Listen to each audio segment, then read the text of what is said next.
In the heart of Hindu mythology, Sindoor is not just a red streak of color.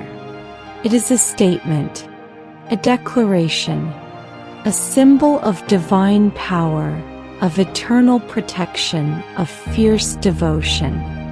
When Sita applied Sindoor in the parting of her hair, it wasn't merely for tradition.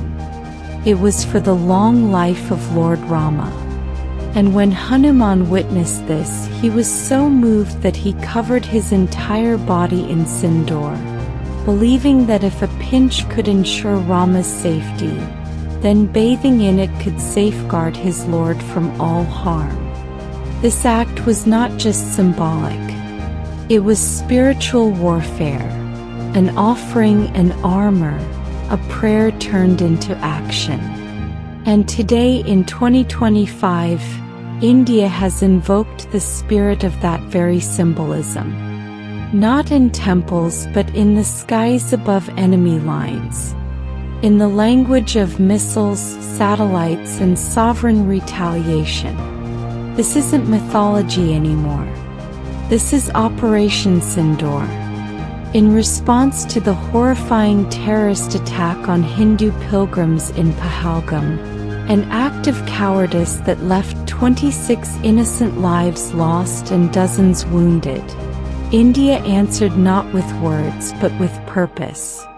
It launched a series of precise airstrikes targeting terror infrastructure deep inside Pakistan and Pakistan-occupied Kashmir. The world watched. Some questioned.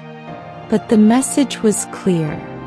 India will not remain silent when its sacred soil is stained with blood. And the name, Operation Sindoor, was not chosen by accident. It was chosen with intent. Because this isn't just a military maneuver. It is a spiritual echo. A signal that just as the women of our land apply Sindoor as a vow for protection, for life, for dharma, our nation too has risen with that same sacred fire. This operation is not born from revenge. It is born from remembrance of every innocent life lost, of every mother's cry, of every thread of Sindoor wiped away by terrorism. In a way, this operation mirrors the story of Hanuman himself. When devotion turns into action, when prayer becomes protection, when love becomes courage. By invoking Sindoor, India is saying something profound, that our culture is not a weakness.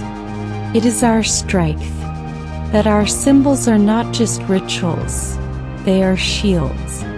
In mythology, Sindoor was a sign of divine union, of Shakti and Shiva. In this operation, it is a sign of national unity, of the government, the army, and the people standing as one. While debates rage on in television studios and courtrooms over what Sindoor means in the modern world, oppression or choice, tradition or burden, India has declared its own meaning. Sindoor today means protection. Sindoor means power. Sindoor means, touch our temples and we will roar like the gods you try to defile. In every strike that fell on enemy hideouts, there was more than firepower. There was centuries of resilience. There was the silent strength of every woman who wore Sindoor as a blessing. There was the spirit of every devotee, every pilgrim, every innocent child who believes in the power of prayer and the right to peace.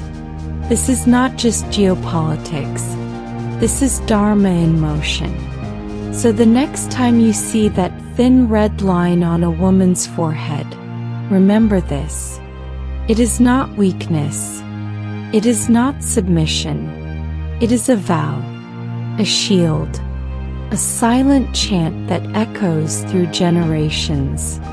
We protect what we love, and we fight when it is threatened.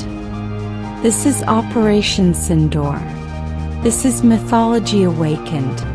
This is India, ancient in soul, fearless in action.